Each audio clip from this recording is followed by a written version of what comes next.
The Lost Princess, a tale of redemption and perseverance. Once there was a king. On the way I told such a story that whoever heard it had a thought of Teshuvah, return. And this is the story. The king had 6 sons and 1 daughter. The daughter was very dear to him, and he would cherish, in other words love, her exceedingly and play with her very much. One time, while he was together with her on a certain day, he became angry with her, and the words, "Let the not good take you away," escaped from his mouth. At night, she went to her room. In the morning, no one knew where she was. Her father, the king, was very afflicted and went here and there looking for her.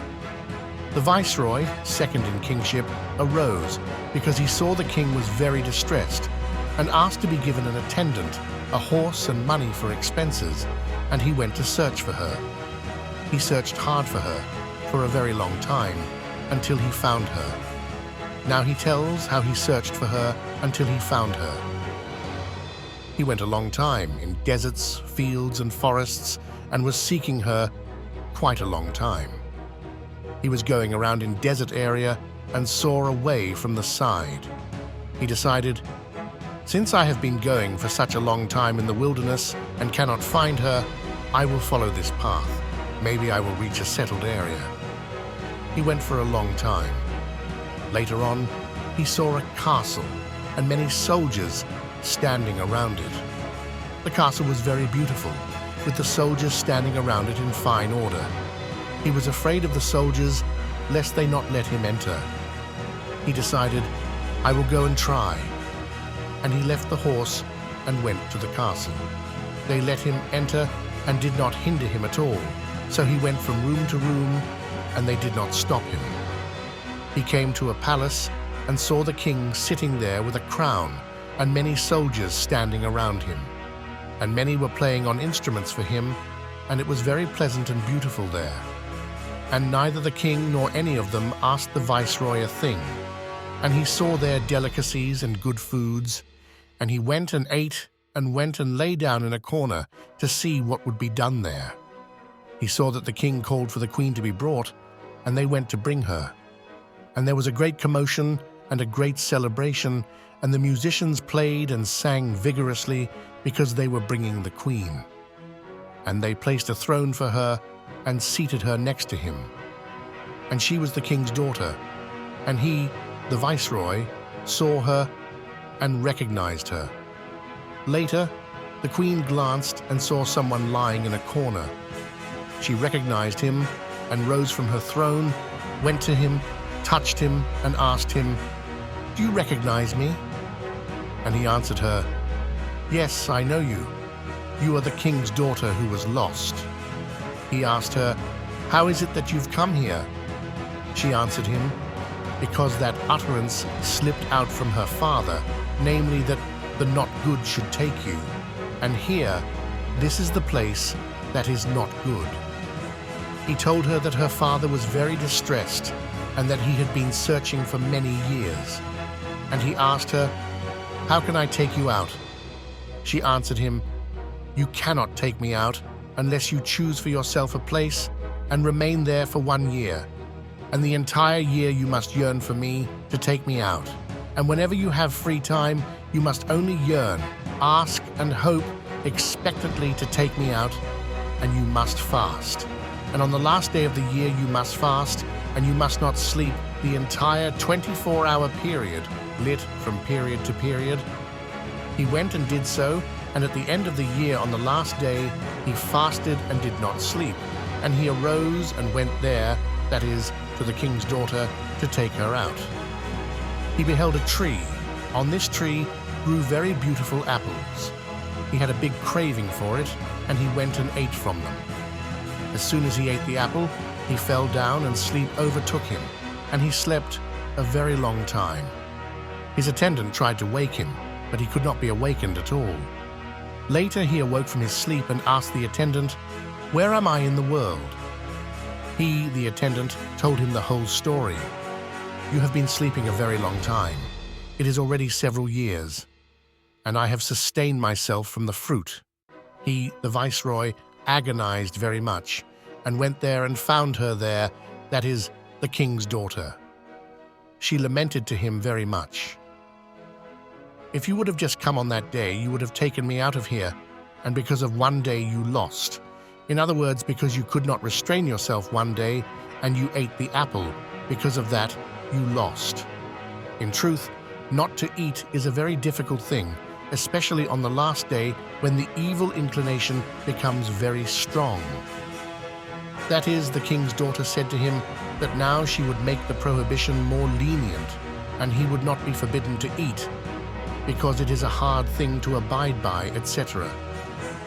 Therefore, choose for yourself a place again, and also stay there a year, as before, and on the last day you will be permitted to eat. Only do not sleep, and do not drink wine, so that you will not sleep, because the main thing is sleep. He went and did so. On the last day he was going there, and he saw a running spring, and its color was red, and the smell was of wine. He asked the servant, "Have you seen?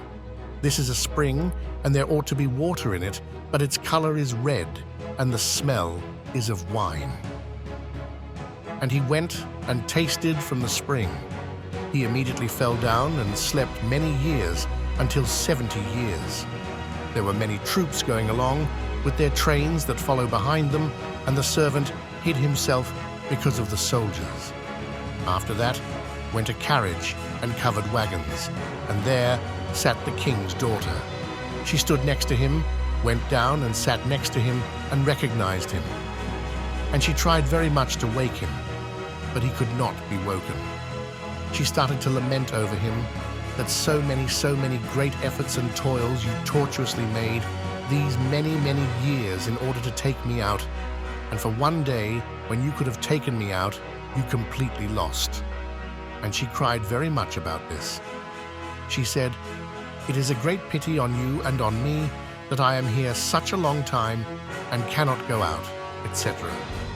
Afterwards, she took the scarf off her head and wrote on it with her tears and laid it down next to him and stood up and sat in her carriage and rode away. Afterwards, he awoke and asked the attendant, "Where am I in the world?" He told him the whole story, and that many troops passed through there, and that the carriage was here, and that she, the king's daughter, screamed, "It is a great pity on you and on me," etc., as before. Meanwhile, he glanced and noticed the scarf lying next to him. He asked, "Who is this from?" He answered him, "She left it behind and wrote on it with her tears." He took the scarf and raised it up against the sun and began to see the letters. He read what was written there, her lamentation and her cries as mentioned. And it was written there that now she is no longer in the castle. He should just search for a golden mountain and a pearl castle. There you will find me. He left the attendant behind and went alone to seek her. And he went and sought her for many years. He decided that in a settled area there cannot be a golden mountain and a pearl castle, because he was an expert in the world map, which is called Chroniques, a chronicle. Therefore, I will go in the deserts. He went searching for her in deserts for many years. Afterwards, he noticed a very large man whose largeness was beyond human bounds, and he was carrying a large tree, so large that in a settled area such a large tree would not exist. And he, the giant, asked him, "Who are you?" He answered him, "I am a man." He was amazed and said, "I have been in the wilderness such a long time now, and I have never seen a man." He told him the whole story mentioned above, and that he's looking for a golden mountain and a pearl castle. He replied to him, "It certainly does not exist." And he dissuaded him and said to him, "They have convinced you with nonsense, because it certainly does not exist." He started to weep very much. The viceroy cried very much and said, "With certainty it does exist in some place." But he dissuaded him and said, "Certainly they have convinced you with nonsense." He said, "Certainly it exists somewhere." He said to him, "In my opinion it is nonsense, but because you are so stubborn." "Look, I am the appointee over all the animals. I will act for your sake and summon all the animals. Since they run all over the world, maybe one of them will know of that mountain and that castle." He went many, many years seeking him, the appointee over the animals, and again found a very large man as before, and he also carried a large tree, and also questioned him as before. He answered him with the whole story, and that his brother had sent him to him, and he too dissuaded him, the viceroy, since this certainly does not exist. And the viceroy also disputed with him, "It certainly does exist." He told him, "Further in the wilderness is my brother. He is appointee over all the winds, and they run over the whole world. Perhaps they know." He went many, many years seeking him, and again found a large man as before, who was also carrying a large tree, and also questioned him as before. He also answered him with the whole story as before. He also dissuaded him, and the viceroy implored him likewise. He said to him, this third man to the viceroy, that he would act for his sake and summon the winds and ask them. He called them, and all the winds came, and he asked all of them.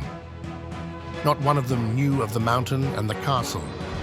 He said to him, the third man to the viceroy, "Don't you see that you have been told nonsense?" The viceroy began to cry very much and said, "I know it surely does exist." Just then, he saw that another wind had arrived. The appointee became angry with him. "Why have you so delayed in coming? Didn't I decree that all the winds should come? Why didn't you come with them?" He answered him, "I was delayed because I had to carry a king's daughter to a golden mountain with a pearl castle." He was overjoyed. The viceroy was very happy that he now merited hearing what he desired. The appointee asked the wind, "What is valuable there? That is, what things are precious and important there?" He said to him, "There, everything is very dear." The appointee over the winds replied to the viceroy, "Since it is such a long time that you have been searching for her, and you have spent so much effort, and perhaps you will now have a hindrance due to money, therefore I will give you a vessel such that when you put your hand into it, you will get money from there." And he summoned the wind to carry him there. The storm wind came and carried him there and brought him to the gate, and standing there were soldiers who did not let him enter the city. He put his hand into the vessel and took out money and bribed them and went into the city. It was a beautiful city. And he went to a man of means and rented food and lodging for himself, for one must remain there, for one needs to see with wisdom and intellect in order to take her out. And how he took her out, he did not tell. But in the end, he took her out. Amen. Selah.